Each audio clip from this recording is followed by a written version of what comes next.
I'm not happy about anything right now.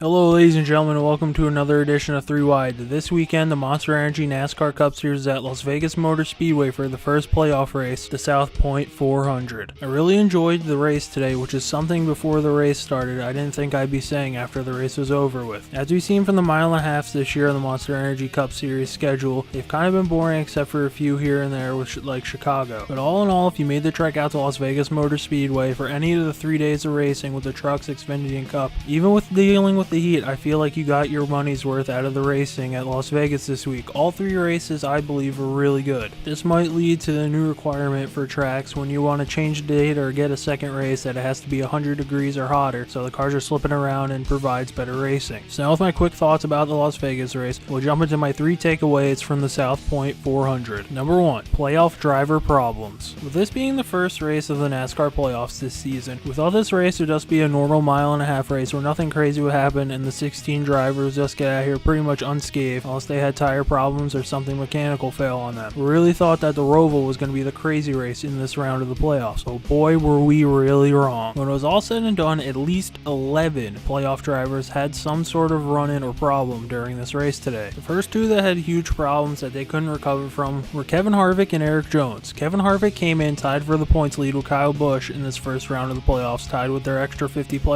points. And Jones was picked for some to be one of the sleepers to maybe get to Homestead. But this all took a turn for the worse when Harvick cut a tire, ended up in the wall, and Jones, having nowhere to go, ended up hitting him in the back, ending both of their days. The next playoff driver to have problems was Chase Elliott. Chase Elliott was behind Jamie McMurray. A couple laps prior to the incident, McMurray hit the wall, and this led to him blowing a tire. He ended up hitting the wall, and Chase Elliott, kind of like Jones, having nowhere to go, ended up hitting McMurray, ending his day. Denny Hamlin ended up spinning out running the top. He ended up having a splitter dig into the grass, ending his day, destroying the front end of his car. Kurt Busch ended up destroying the front end of his car, ending his day just like Hamlin, but not sliding through the grass. Jimmy Johnson, Alex Bowman, and Clint Bowyer all ended up having huge damage, which put a damper on their day, and they ended up finishing a lot worse than they were running for a majority of this race. And now on to some drivers who had problems with semi-recovered or fully recovered to have a pretty decent day. Ryan Blaney was partially put into the wall by Eric Almirola, but Ryan Blaney rebounded to end up finishing in the 5th position. Kyle Larson had a tire go down early in the race, and he ended up recovering and having a good day, ending up finishing 2nd and almost had a chance to win this race. Kyle Busch slid through the grass, but unlike Hamlin, his car didn't dig into the grass and his front end was fine, and he ended up finishing 7th.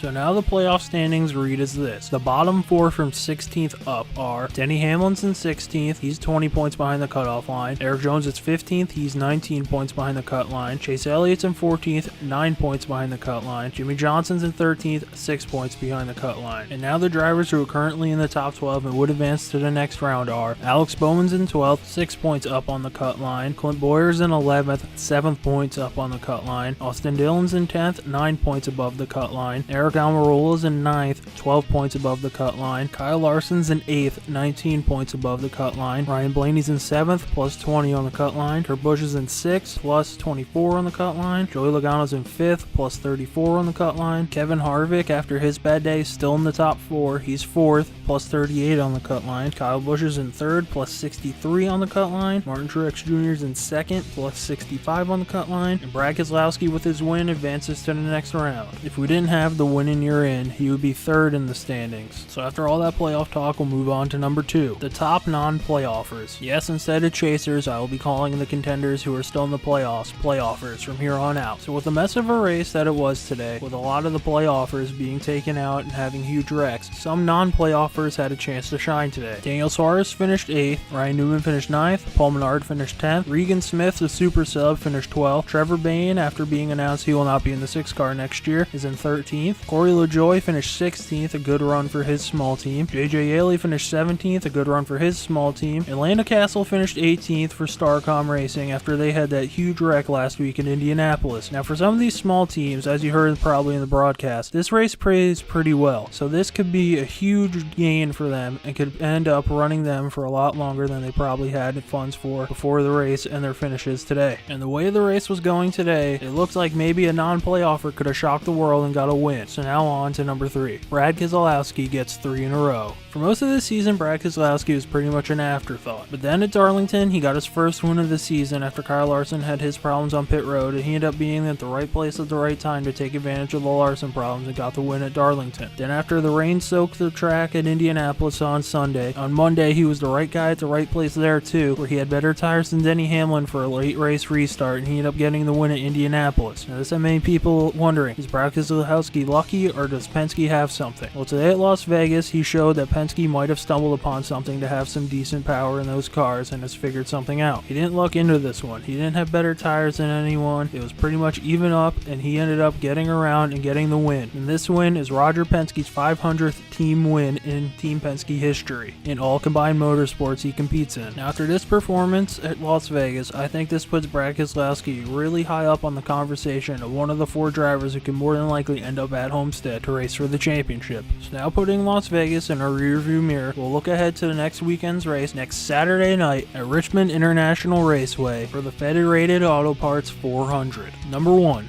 Rebounders. With so many playoff drivers having problems in the Las Vegas race, a lot of them will be looking to rebound at Richmond to dig out of a hole that they were put in after the Vegas race. Some drivers who were put in a hole and were probably looking to dig out after this race in Las Vegas are Chase Elliott, who finished 2nd in the first race at Richmond. Denny Hamlin finished 3rd in the first race. Kevin Harvick finished 5th in the first race. Jimmy Johnson finished 6th in the first race. And Clint Bowyer finished 9th in the first race. And let's not forget that Kyle Busch won the first race earlier this year. So now some of these guys were put in a hole at Las Vegas and they had good runs at Richmond, so let's see if they can either duplicate or better their finish from the first race and get out of the hole that they're in. Now on to number 2. Can Penske keep up the momentum? Yes, Brad Keselowski won this race, his 3rd race in a row, but for Team Penske as a whole, this was a good race for all of them. Joey Logano ended up finishing 4th, and their other teammate Ryan Blaney ended up finishing 5th after he's pretty much been lost at sea this season. Now going into this race at Richmond, we'll see if Penske can keep up their momentum or they stumble back into the hole that they were in earlier in the season, and some of them maybe fade off and not make it out of the first round. Now number 3, will tempers flare? Going into a short track in NASCAR, we're used to hearing about tempers flaring up, but with the intensity of the playoffs and after the mess that was Las Vegas, I can expect some tempers maybe to flare and have these guys not be giving inches or even centimeters to their competition. Some past temper flare-ups at Richmond were between Kurt Busch and Tony Stewart, where Kurt and Tony were hitting each other after the race was over, and then they had a slight verbal altercation after the race. Kevin Harvick and Ricky Rudd, after Harvick had his problem with Ricky Rudd, he ended up climbing over the car, stomping on it like he did to Greg Biffle at Bristol. Kevin Harvick used to be a high flyer back in the day. Kids won't remember that. And one that I believe gets forgotten between Casey Mears and Marcos Ambrose, where a punch was thrown and it led to one of my favorite Chris Myers sound bites of all time.